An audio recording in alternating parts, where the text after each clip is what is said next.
Therefore, if anyone is in Christ, he is a new creation. The old has gone, the new has come. CBM, in collaboration with the Southern Adventist University Evangelism Resource Center, presents a New Beginning evangelistic series, starting March 11th to 18th at 7 p.m. nightly and on Sabbaths at 9 a.m. This program airs live on all our streaming platforms, or you can join us in person at any of our Central Belize Mission churches listed here. Bring out your entire family for this power-packed, life-changing series. A new beginning starts today. Are you on a health journey for the new year? Have you been looking for nutritious and delicious health food substitutes and cannot find it anywhere in town? Well, we've got good news for you. Raquel Imports proudly presents a new soya pack line of products, which includes soy-based milk options and meat substitute, 100% caffeine-free corn coffee. What? Yes, you heard that right! 100% caffeine-free corn coffee and much more. This can't get better than this! These products are now available for immediate purchase at Raquel's Imports, located at 3A Street, Kings Park, Belize City, and coming soon to a store near you. Direct message our Facebook page or call us at 611-0601 for more details. Soya Pack, a healthier option for you.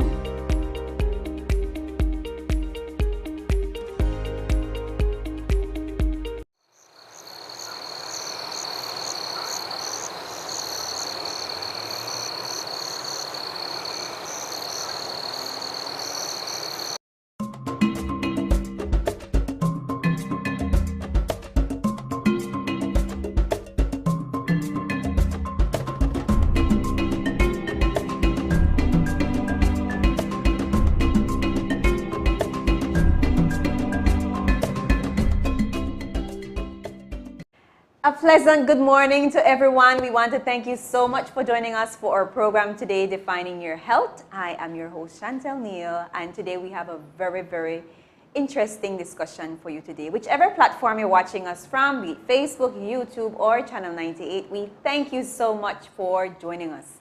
We also want to invite you to share the link to those who you think, that this information will be helpful to. And as well, encourage them to live a better life, live a healthier life, and also to engage in a discussion this morning.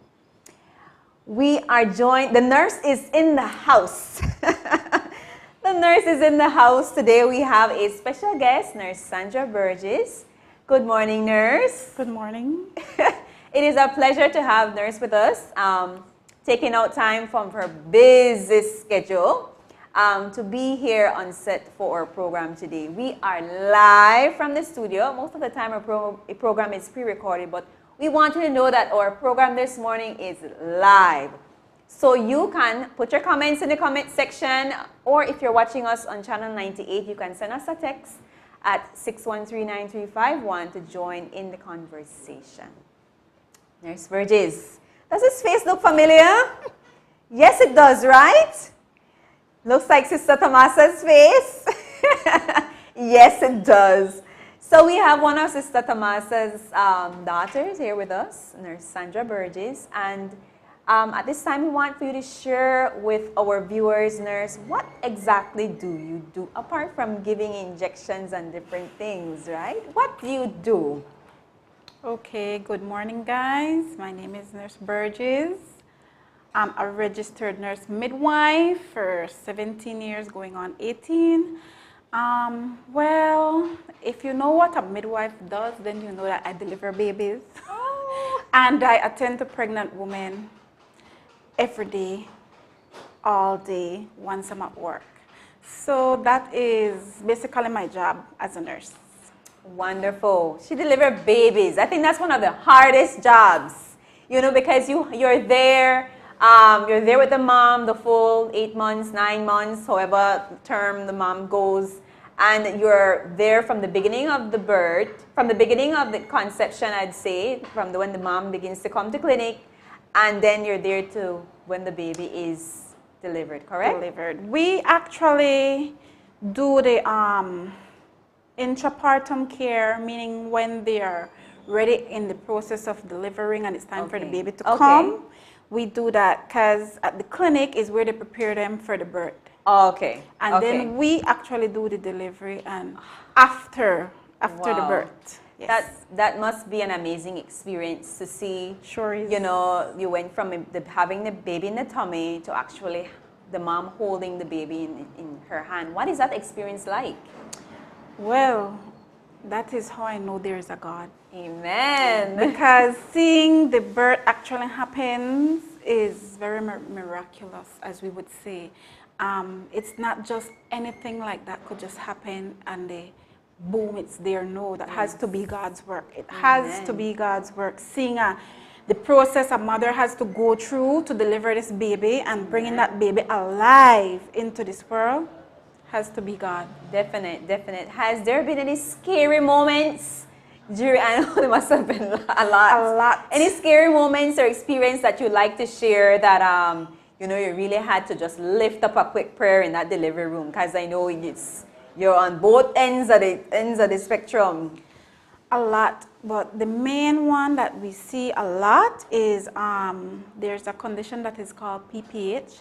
When the mother, after giving birth, she bleeds and bleeds and bleeds. Oh my. There are different causes as to what would cause the woman to bleed, but that is the scariest because once that woman bleeds and it's uncontrolled, it leads to death. And the last thing in our job that we want to do is have our mothers dying. Wow. So we usually, that is a emergency. So that is one of the scariest things to deal with. And that is the more common one that we would see. Here in Belize? Yes. Wow. And then how do you, as a nurse, I could imagine the team rushing and trying to get everything together to kind of stop the bleeding. How do you? That is the reason why in the delivery room, it should never be one person. Okay. We work in pairs. And we always have somebody assisting us. So it would be me and my assistant. The assistant could be another nurse, it could be an intern, it could be the medical officer, the specialist. But in a delivery, we never go alone. Okay. We always have an assistant with us. Yes, and I mean, it's obvious why you need an assistant, you know, because in a delivery room, you know, anything can happen. Anything can happen. And as a nurse, as a doctor, you have to be prepared for these anything can happen moments. Yep, we always have to be alert. Definitely. So what's your highest point in this career? Before we started, I asked her, and I feel like every time I come here, I usually ask her, when are you retiring? Like, when are you going to throw in the towel? And I could clearly tell that it's something you are passionate about because you never tell me, well, next 2 years or next 3 years. She's always like, like, you know. So what's your highest point of being a nurse? What pushes you to get up every morning and to go to that workplace, knowing that this job that you have is not just a job, but it's a ministry, it's a calling? The thing is, like I always tell people, you have to have the love for the job. If the love is not, if you're not doing a job that you love, you never want to go to work. Okay. Right? My job, I love my job. I've been it. If I did not love this job, ladies and gentlemen, I would not still be here going on 18 years, right? So doing a wonderful job at it, I must add. So my thing is, it has to be something you love, and that is what keeps you going, okay? As to when I will retire, when I will leave this job, I have no idea. I guess when God says it's your time. Well, I just want to pause and take this moment to just honor you at this time. I know getting honored is not something we don't really, it's not something we quickly embrace because we feel like being honored is like a puffed up kind of thing. Well, I just want to use this platform at this time to honor you, Miss Sandra, for your hard work, for your dedication. This is Women's Month, and so we want to highlight you as a woman, as a mother. What else other hat do you wear? A nurse, a mother, a woman on a whole. What else hat does she wear? I don't know. I'm sure she has many others that her mom will her mom will be sharing with us shortly. But again, sis, we thank you so much for your service. We thank you so much for what you do. I know this job is not an easy one, but again, like you said, it's a calling, it's a ministry. You see it as a calling and as a ministry, and I pray that the Lord will continue to bless you as you do this great work for Him. All right, so from us, from ATN to you and our visitors to you, because I'm sure there's many viewers. That nurse helped deliver my baby, you know, and she was there, right there with me, patient, because I tell you, when you're delivering a baby, if you don't have a good nurse, you're going to have a bad delivery. I think that goes generally across the board, because people always say, huh, and the nurse rough me up, huh, and the one she me very nice. So that's why I always tell people do good, because whether you do good or you do bad, people remember you. Of course. People remember you. And especially during that high point in your life where you can't deliver the baby yourself, you need help. You know, so, you know, for those mothers who might be seeing Miss Sandra Burgess, which hospital do you work? I work at the Hushna Memorial Hospital. Okay. Those viewers who might be seeing and the maternity ward. Yes, Miss Burgess, shortly, be on your best behavior. Be on your best behavior. But we want to let you know that you don't have to worry, because Miss Burgess will hook you up. You're going to be in the best of care. All right, since we've gotten those highlights and, you know, all those beautiful things out of the way, we want to get into our topic for today. And this is a very serious discussion I was sharing with Miss Burgess, that I feel like I myself have experienced this after I had my child. I didn't know what it was, you know, and so you may be wondering what the topic is. We're focusing on postpartum depression. Postpartum depression. And I know this is not a new word for you, but for visitors or viewers who might not know what it is, are you able to, you know, share a brief definition? Okay, postpartum depression. Postpartum means after giving birth or after childbirth, and then you have the depression. So postpartum depression is a woman going into depression after giving birth. Sometimes some women are predisposed, meaning that they can start from during the pregnancy and then it follows after they give birth. So that is just an overview on what postpartum depression is. Depression, or going through a phase where you feel lonely, you feel empty, sad, crying a lot, very irritable and upset over the simple things. Those are signs that maybe you're going through a postpartum depression. It happens after giving birth. Okay, wonderful. I think that definition, you know, is very clear enough where mothers or, you know, or viewers can understand what it really is. And now that you shared a few examples, you know, I'm sure a few people can relate to what postpartum depression is. How long does postpartum depression last? What causes it? Okay, the cause. Postpartum depression can be caused by, like I mentioned, if you are a woman who has been depressed before becoming pregnant, or who suffers depression before becoming pregnant, you are at very high risk of developing postpartum depression. Another thing that causes postpartum depression is when a woman becomes pregnant, or hormones naturally becomes altered. Levels drop, it's not as stable as when we're not pregnant. Therefore, you will find out that you become a bit more moody and stuff. That is caused from the hormone levels that are being altered. Okay. Hence the reason that sends the woman into a depression or a depressive state, right? So that is the reason why some cases begin as early as in the pregnancy. Okay. And then it just continues after the woman would give birth. But those are two of the main reasons, you know, that would cause a woman to go into postpartum depression. Another reason that would cause a woman to go into postpartum depression is if that woman lives in an abusive situation, an abusive relationship. And women that live in abusive relationship, the husband or the spouse tends to be more abusive when that woman is pregnant, because when a woman is pregnant, she cannot fully defend herself. She's vulnerable. She's vulnerable, right? So that can be another reason. Another reason that can send, or another thing that can cause women to go into postpartum depression, ladies, is the poverty level. Now, I am stressed, I'm pregnant, I don't know how I will care for this baby, I have no job, I cannot buy food to feed my other children. So things like that is what cause people to get depressed. Yes. Hence the reason a mother is likely to fall into postpartum depression after giving birth.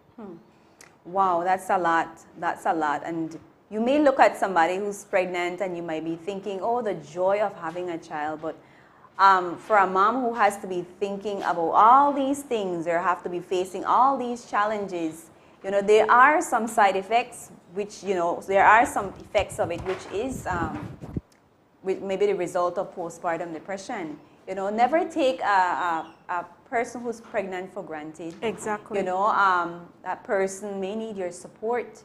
Here, she may not come forward and say, hey, I need your help or anything like that, but you know, as Christians, we should be looking out for the need of others, you know, especially for pregnant mothers. How long does this last? Is this just a phase? Does it die off after a while? Normally, it's a phase, but all right, you have, let me get to this first, okay? You have postpartum depression. It has like 3 phases, we would say. Okay. All right. You have the baby blues. It doesn't always have to mean that the woman is in depression. The baby blues is just a smaller phase. The first phase where when you don't have this baby or this woman already give birth, she just get a little bit sad. She feel lonely. You know, she's just always like she doesn't want to bond with the baby. But that would happen like 2 days to a week. That is, or sometimes up to 2 weeks, the baby blues would last. Okay. And then if it persists after 2 weeks, then it's called the postpartum depression. It's serious. So this is a more serious phase. And in the postpartum depression phase, it's more severe, like in the sense of, all right, instead of me just, because with the baby blues, I might still tend to my baby, still cuddle my baby, still feed my baby, but just that I'm just sad and lonely. In the postpartum and this depression, is because of the fluctuating hormones within the body. Exactly, and right? everything at that moment that is going on within that woman's body after giving birth. But now when we reach the depression phase, if 2 weeks pass, and this woman is still feeling like that, and then she's even more irritable, don't want to feed the baby, just look at the baby like, carry this baby from here, have the baby crying, doesn't want to do anything. Some of them just sleep, some of them just can't sleep, the opposite, you know, things like that. Then 2 weeks and longer, then it would be in the depression phase. Now you have the real severe phase, which is the postpartum psychosis, but this is very rare. It happens, but not as common as the depression. Okay. Hence the reason why, before I give you a little syncaps on the psychosis, hence the reason why if you as a family member notices that your loved one is not bonding with their baby, this new baby that is supposed to bring joy and have us smiling, then you should figure that something is wrong. Definitely. So then you should at least try and help them out, because when it reaches the phase of psychosis is where they start having hallucinations. Wow. And they hear voices telling them to do things like choke the baby or throw the baby over the railing or kill yourself. That is the most severe case, and at that point, that mother or that friend, if it's your friend, will need medication. Yeah. The depression state does need medication, but the psychosis state is so severe, sometimes they're hospitalized with that. Yes, right? Wow. So as to the depression phase, how long it lasts? Sometimes like 2 to 6 weeks.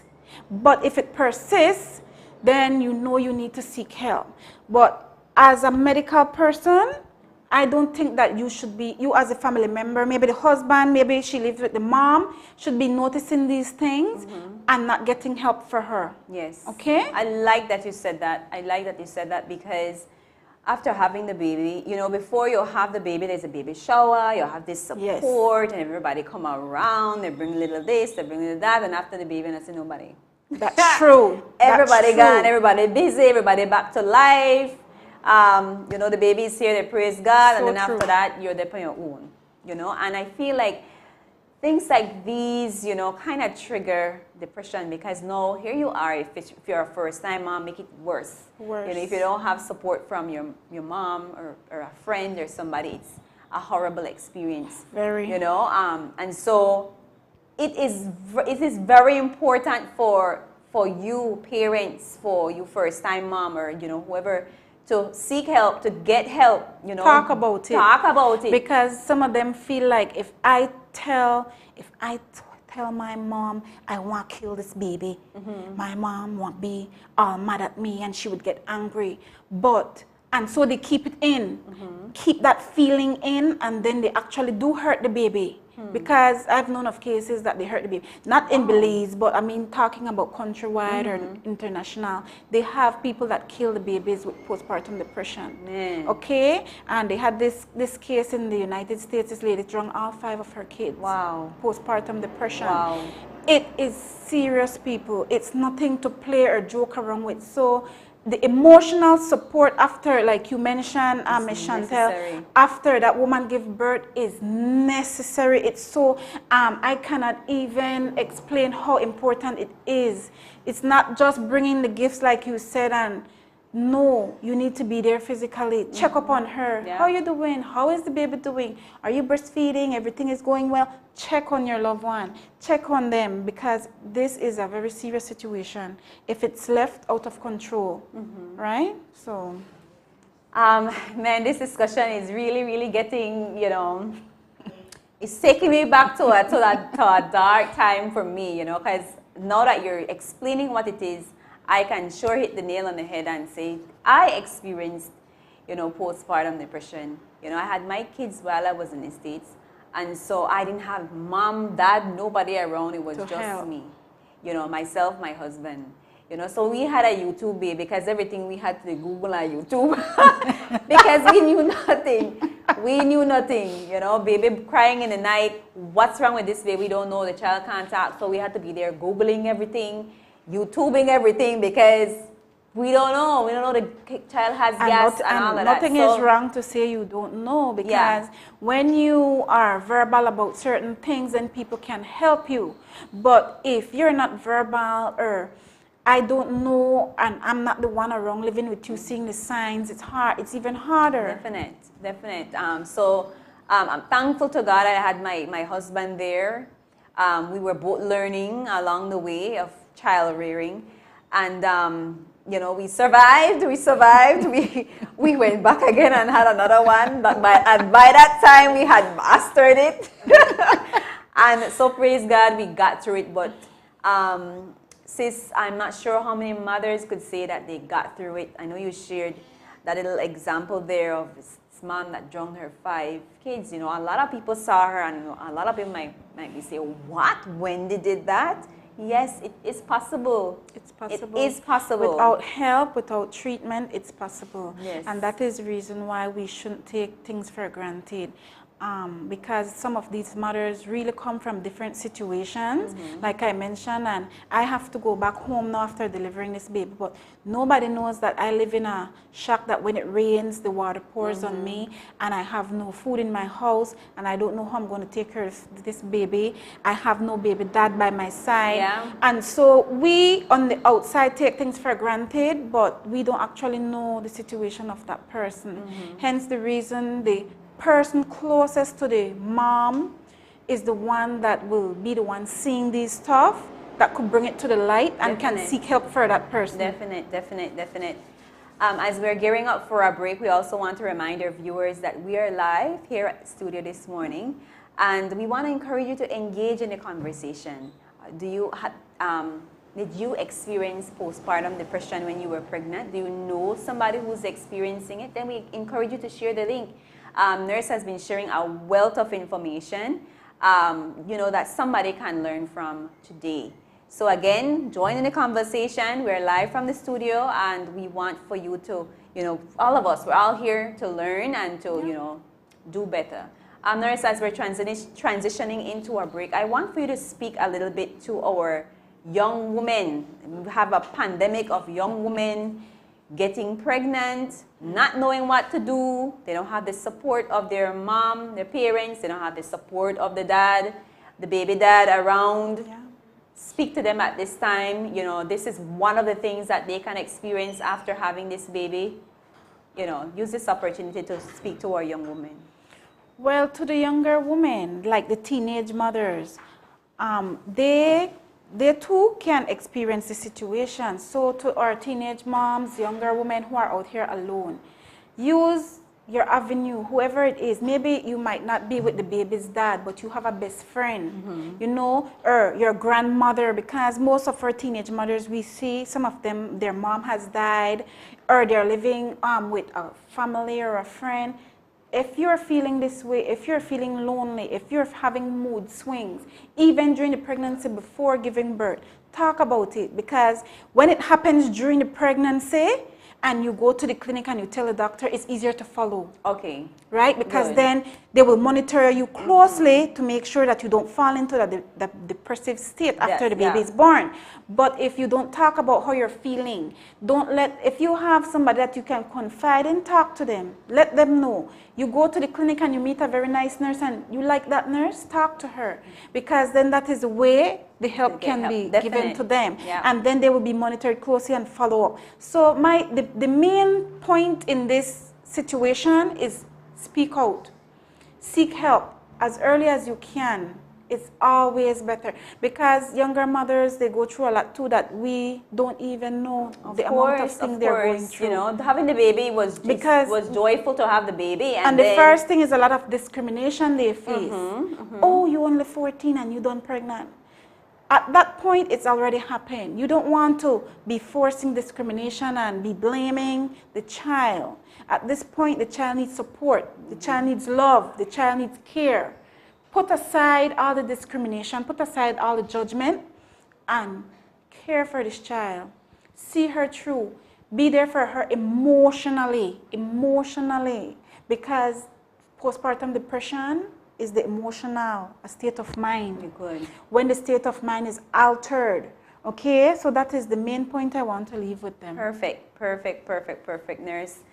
A mom, somebody who gets pregnant at a young age, might say, man, this baby just came in and stopped my life. No, I can't live, I can't enjoy. Maybe all of that could throw them into depression, because when the friends are going to all the big concerts and all of this parties, and that, you can't go because now you have a young child on your hand. So all these things causes a teenage mother to go into depression. But I love that you said, you keep repeating the need for emotional support and psychological support. Definite. Friends, we'll take a break right here and we'll be back with more on the topic of postpartum depression.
Therefore, if anyone is in Christ, he is a new creation. The old has gone, the new has come. CBM, in collaboration with the Southern Adventist University Evangelism Resource Center, presents a New Beginning evangelistic series, starting March 11th to 18th at 7 p.m. nightly and on Sabbaths at 9 a.m. This program airs live on all our streaming platforms, or you can join us in person at any of our Central Belize Mission churches listed here. Bring out your entire family for this power-packed, life-changing series. A New Beginning starts today.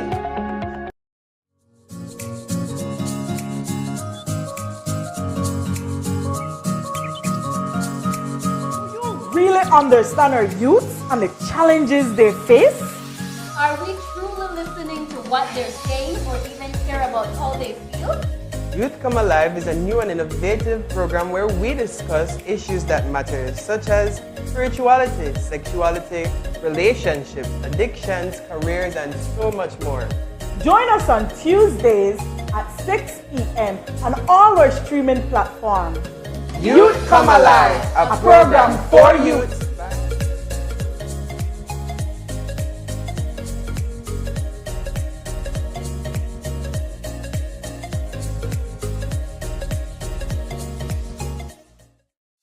Are you on a health journey for the new year? Have you been looking for nutritious and delicious health food substitutes and cannot find it anywhere in town? Well, we've got good news for you.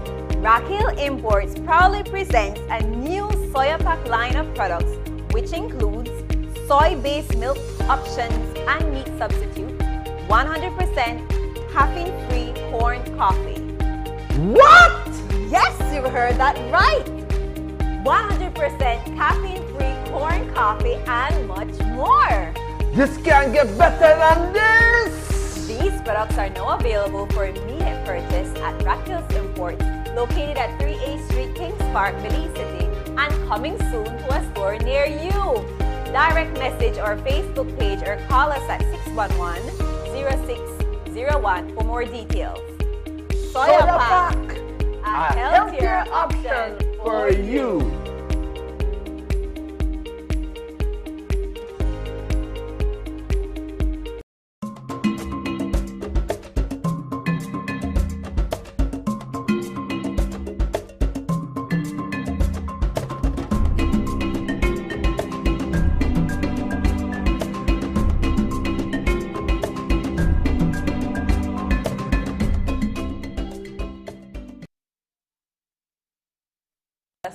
This far throughout the program, we've been having a wonderful discussion on the topic of postpartum depression.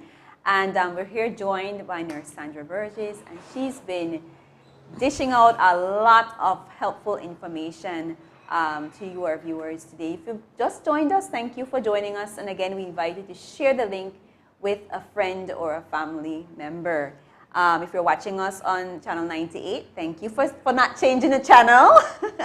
And if you're watching us on YouTube, thanks again for staying with us.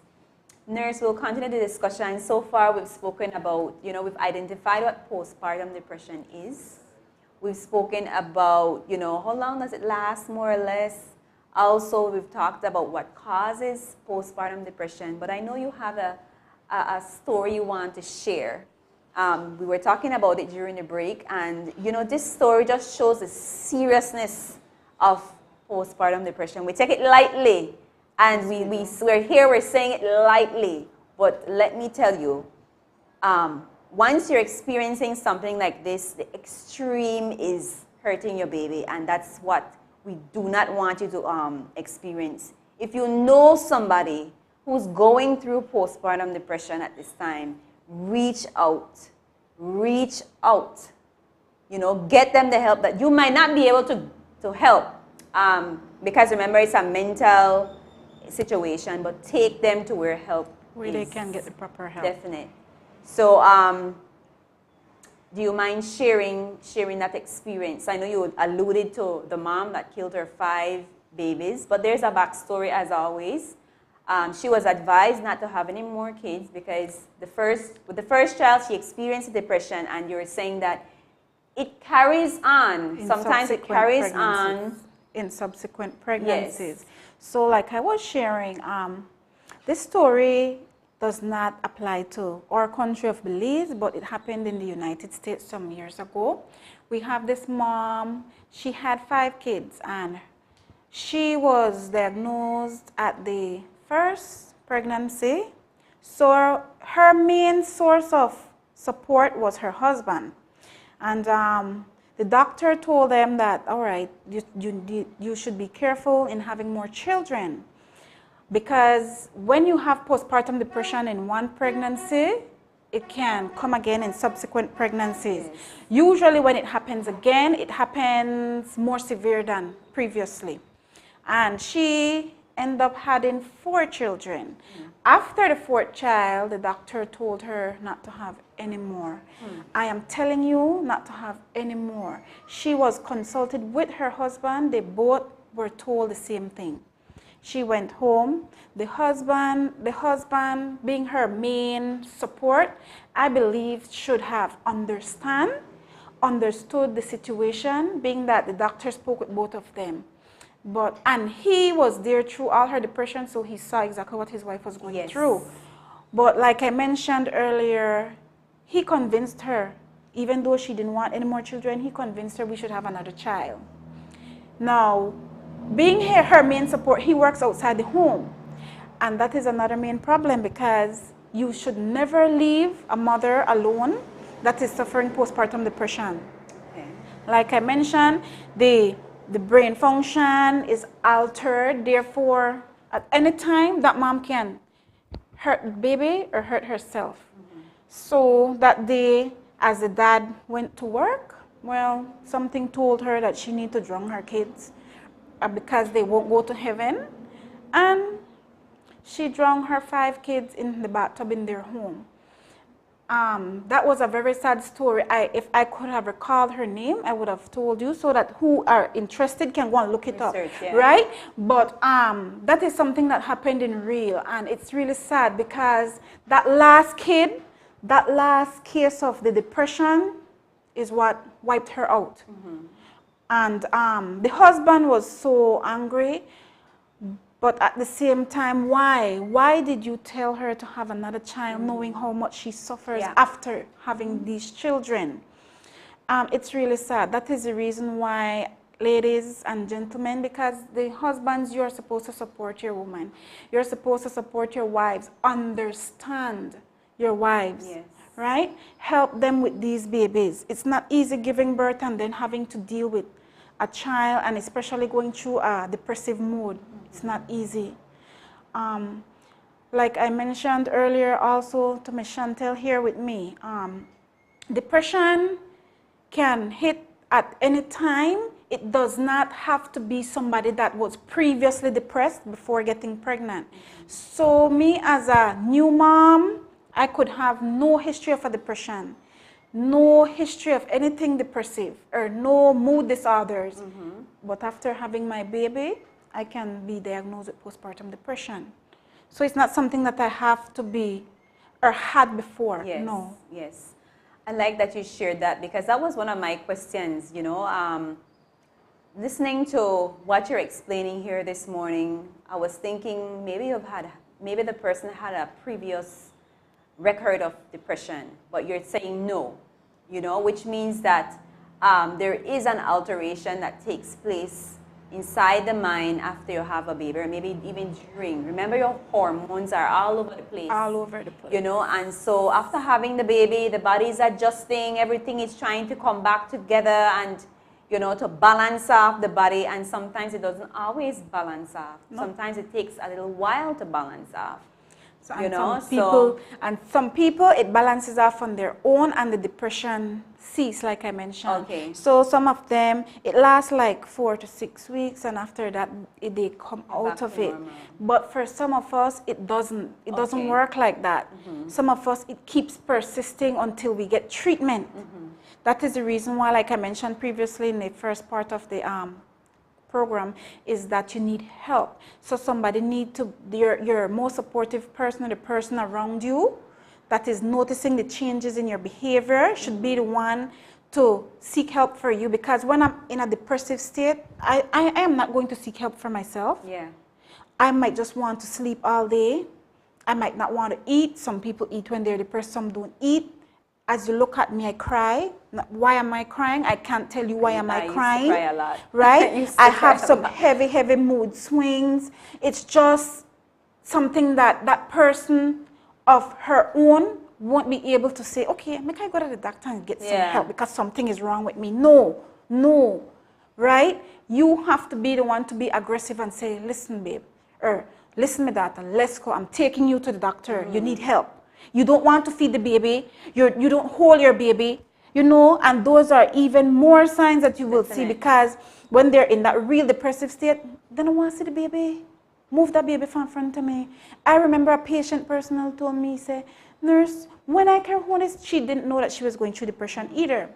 A lot of people, a lot of women don't know. They don't know because we don't sensitize the public to such a topic. Okay. Because you're supposed to be strong and you're supposed to be Wonder Woman, even after bringing forth this and we're supposed to be happy. 7-pound, 8-pound baby, you're supposed to happy. And we're supposed to be happy and smiling, but that's not always the case. And she said, the baby crying, oh, I leave her right there to cry. I don't even look at that picnic. He said, her husband tell her, girl, you know, he had the baby to cry. And she tell her, well, so what does that have to do with me? And she just sleeps. She says she sleeps. When the husband go to work, she's upstairs and the baby is downstairs crying. I don't look at the baby. That is what the patient told me. Wow. I said, so what did you do afterward? She said her husband notices that her behavior toward the baby is so cold that the mom came in to help her when he used to go to work. Okay. But the mom did not understand either. Because when the mom came over to help her, the mom was railing up with her. Girl, get up out of this bed. You know he had a baby to cry. Girl, come. She wanted nothing to do with her baby. Nothing at all. She was so cold and numb that it's like, I'm here. And she said at one point, like, she just wanted that baby to die. These were her words to me. So she told me, nurse, thank God for my mom. He said, but she got over it. They took her, she got help, and she got over it. Because when I meet her, the story was related to me by somebody that this is when I used to work the recovery room.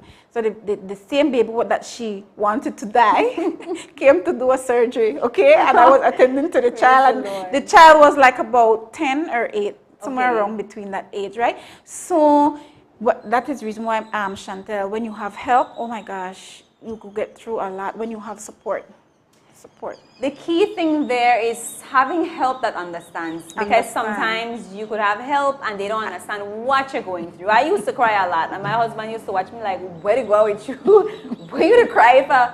But you know, he was patient enough. He didn't understand the whole situation, but he was patient enough, you know, to like take the baby sometimes, you know, and that's how we worked it. In the night, he would be up, feeding the baby while I sleep, and then in the daytime, I would do, you know, so I had help. I could rest. And I think rest, getting enough rest is something that is helpful. And we're going to talk about some tips right now. But not getting rest could definitely throw you into depression. And this is why support can also come in somebody taking the baby. Yes. Taking the baby for a couple hours during the day so that the mom can rest. You know, because being a first-time mom, have to be dealing with this baby 24/7, you don't have help, that would have thrown anybody in depression. It's hard. You know, just having one child, it's a lot. And some first-time moms really don't know what to do. You have some first-time moms that has experience, because maybe I was the older sister and I used to care for my little siblings, so I know how to care for a child.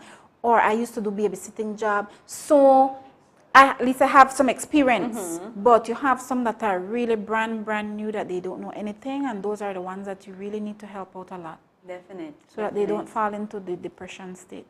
Well, we want to segue now into looking at some tips to help mothers who are going through postpartum depression. Or I believe that some of these tips can even help if you are maybe, what's the word?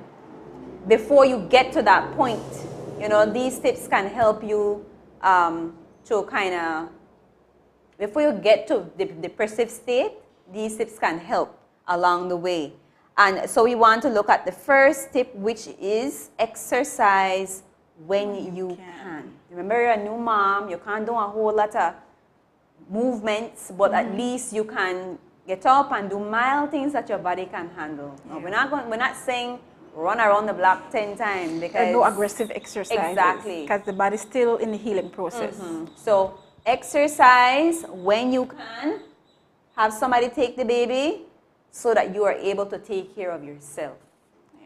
You know, I know at this young age, the baby needs a lot of care, a lot of help, and it's not something you can give if you yourself is not there. It's not taken care of. Yeah, exactly. So you also need to focus on getting yourself together, helping your body to heal, and exercise can play a big role in helping you to, you know, get back to feeling yourself. You know, because you're bloated and everything, and so you exercise, you begin to feel yourself. Yes, when a woman gives birth, they feel like, oh, they're not pretty again. Oh, I don't have my sexy body, and so they kind of feel that ugliness to themselves. The self-esteem just dropped to the ground. So you have to be there to constantly remind them, you know, baby still look good, you know. No worry that fat going, you know, you have to build them, be there, support, you know, so that in their mind that, you know, all right, well, I want to get back this body and I want to do what I'm supposed to do.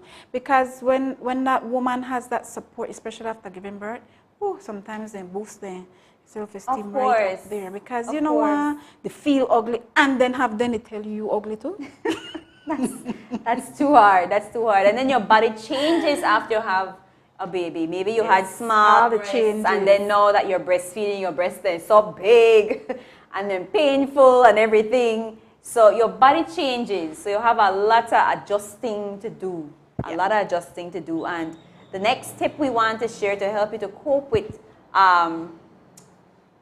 postpartum depression is to maintain a healthy diet. Remember, depression begins, you know, in the mind, and so you want to be eating the right food that will help the mind, you know, that will nourish the body. And so we encourage you to maintain a healthy diet. Yes, if you're the type that eats, because like I mentioned, with the depression, some people stop eating completely. Wow. And then you have some people, when they're depressed, they eat a lot. So it goes on both ends of the scale. So if you're the type that eats, then the food you're eating, try and make it healthy. Healthy, yes. If you're the type that does not eat, then hopefully there's somebody there to support them and try and get them to eat something. And that's good counsel.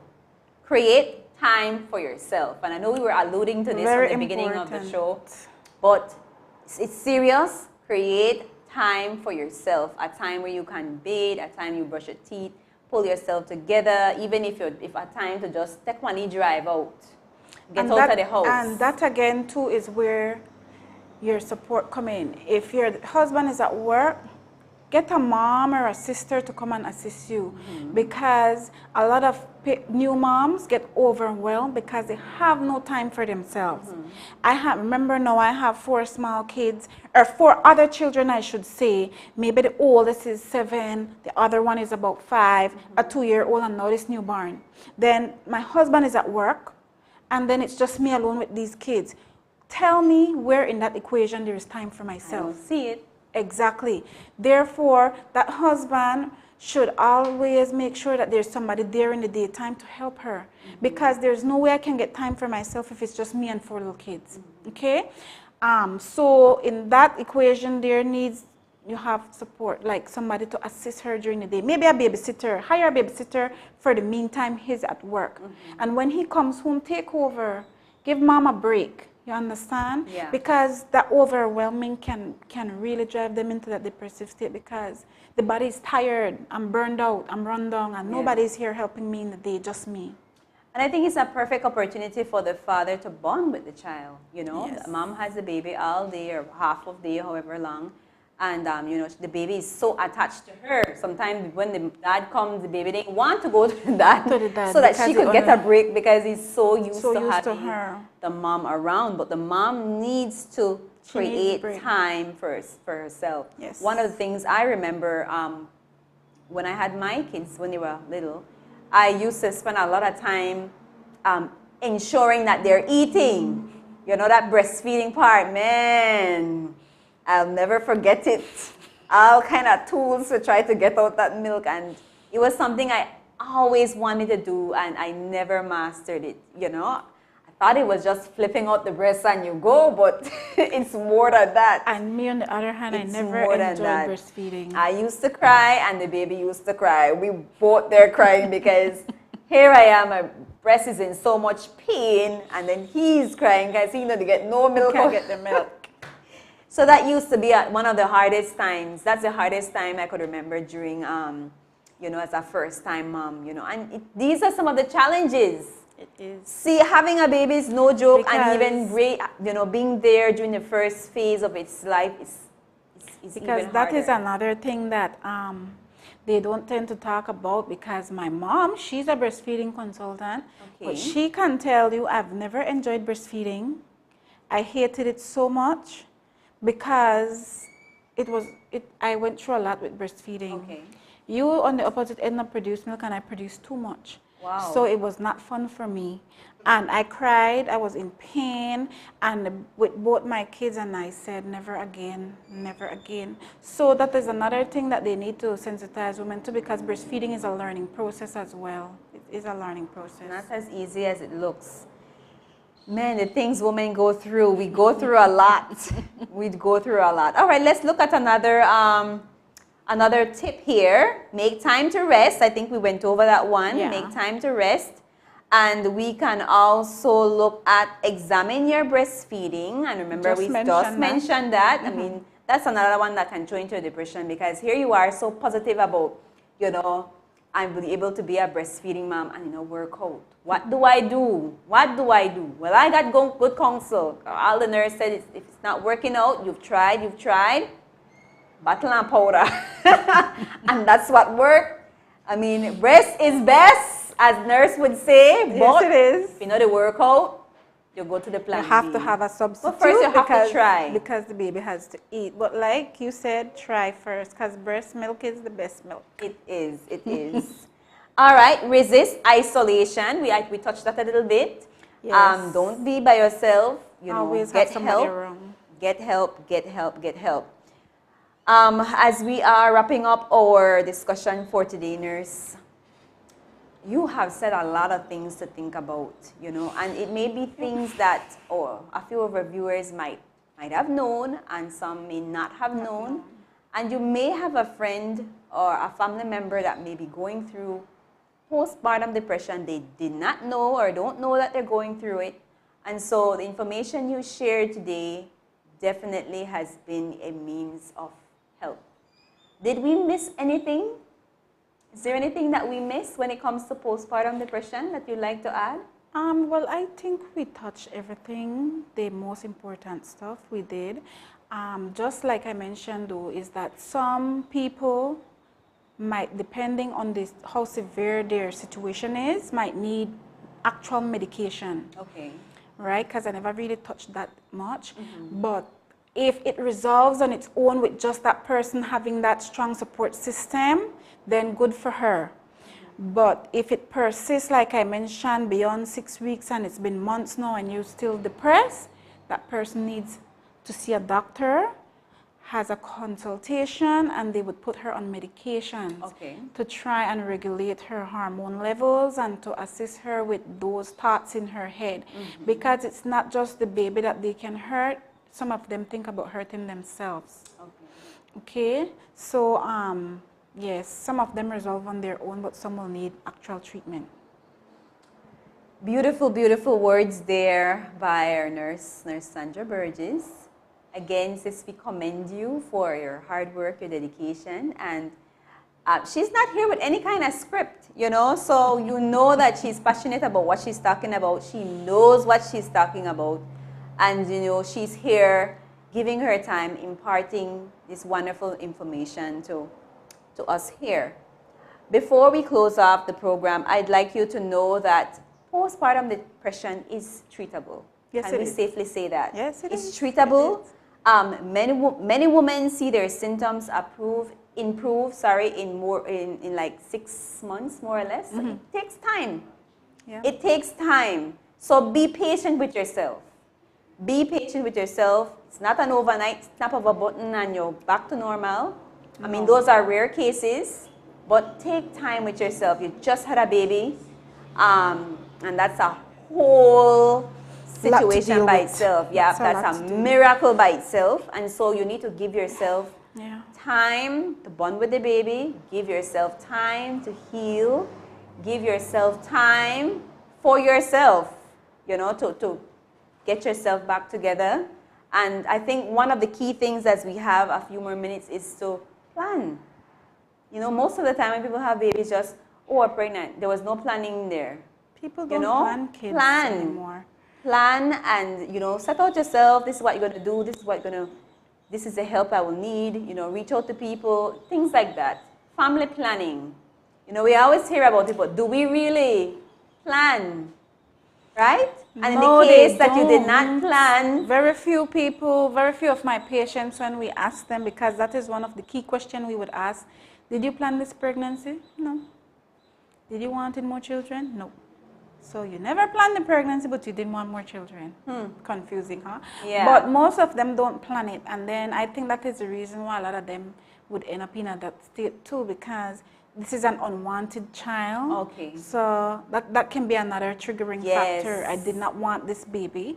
And so it sends them into that depressive state as well. and you know, that child can feel if you want him or her from inside the belly.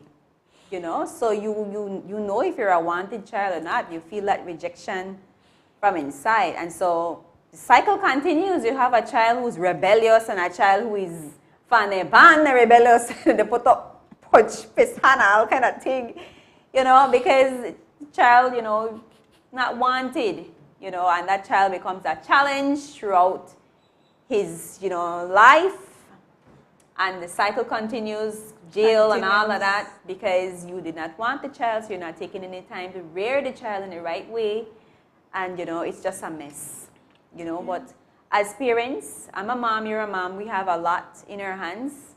You know, God has entrusted us with these kids for us to do our best to raise them in the right way, you know, and when you're stuck, don't be afraid to say, I need help. You know, those few words could help you along the way. I need help. Don't be proud, too proud to say you need help. Always ask for help. Definitely, definitely. So again, we thank you so much for staying with us in our program to the very end. We pray that something we shared this morning might have been a blessing, and we encourage you to go back and watch. If you just joined, go back and watch after the live ends, and to see if there's any information there that you can share with someone else. Again, we thank you, Ms. Sandra, for being here. You're welcome. Thank you, our guests, for staying to the end, and we say God bless. Thank you.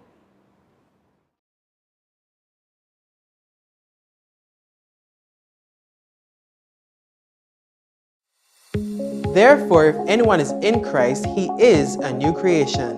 The old has gone, the new has come. CBM, in collaboration with the Southern Adventist University Evangelism Resource Center, presents a New Beginning evangelistic series, starting March 11 to 18 at 7 p.m. nightly and on Sabbaths at 9 a.m. This program airs live on all our streaming platforms, or you can join us in person at any of our Central Belize Mission churches listed here. Bring out your entire family for this power-packed, life-changing series. A new beginning starts today.